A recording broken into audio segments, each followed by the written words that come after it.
নমস্কাৰ বন্ধুসকল, মোৰ চেনেলটোলৈ আপোনালোকক পুনৰবাৰ স্বাগতম জনাইছোঁ। আজি মই এটা টপিকৰ ওপৰত আলোচনা কৰিম। টপিকটো হৈছে মাইগ্ৰেইন। আৰু মই এই মাইগ্ৰেইনৰ পৰা উপশম পোৱাৰ যিটো টপিক, সেই টপিকটো মই এখন পেপাৰত পঢ়িবলৈ পাইছিলোঁ আৰু আপোনালোককো ভাবিলোঁ সেই টপিকটো মই আপোনালোককো জনাই দিওঁ। যদি তাতে কিবা ভুল হ'ব পাৰে তেনেহ'লে মোক ক্ষমা কৰিব। এতিয়া আহক মেইন টপিকটোলৈ। আজিকালি প্ৰায় প্ৰতিটো পৰিয়ালৰ এজন সদস্য হ'লেও মাইগ্ৰেইনৰ সমস্যাত ভোগে। এই সমস্যা কিমান কষ্টকৰ এজন ভুক্তভোগীয়েহে জানে। এই সমস্যা যিমানেই জটিল তাৰ পৰা উপশম পোৱাটো তেনেই সহজ।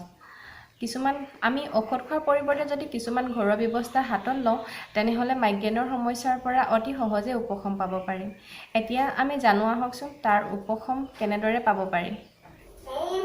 প্ৰথমতে হৈছে মাইগ্ৰেইনৰ সমস্যাত আপোনালোকে বন্ধাকবিৰ চুপ বা চালাড বনাই খাব, তেতিয়া মাইগ্ৰেইনৰ সমস্যা কমে।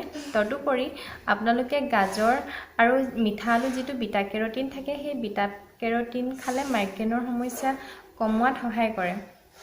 মাইগ্ৰেইনৰ সমস্যাত চেৰী ফলৰ ৰস আপোনালোকে যদি খায় তেনেহ'লে খুবেই ভাল। চেৰী ফলৰ ৰসেও মাইগ্ৰেইনৰ সমস্যা কমোৱাত সহায় কৰে। আৰু মাইগ্ৰেইনৰ সমস্যাত প্ৰচুৰ পৰিমাণে পানী খাব লাগে, তেতিয়া যিটো বিষ হয় সেই বিষটোৰ পৰা উপশম পাব পাৰে। মাইগ্ৰেইনৰ সমস্যাত আপোনালোকে চকলেট আৰু গাখীৰ, ৰুটি, ময়দা আৰু এলকহলটো একেবাৰে আপোনালোকে নাখাব। সেইখিনি বস্তুৰ পৰা আপোনালোকে একেবাৰে বিৰত থাকিব। আজিলৈ সিমানেই। যদি মোৰ ভিডিঅ'টো চাই ভাল পালে তেনেহ'লে লাইক আৰু শ্বেয়াৰ কৰি দিব। যদি আৰু এনেকুৱা ভিডিঅ' আপোনালোকে পাই থাকিব বিচাৰে তেনেহ'লে মোৰ চেনেলটো ছাবস্ক্ৰাইব কৰি দিব। আজিলৈ আহোঁ, ধন্যবাদ।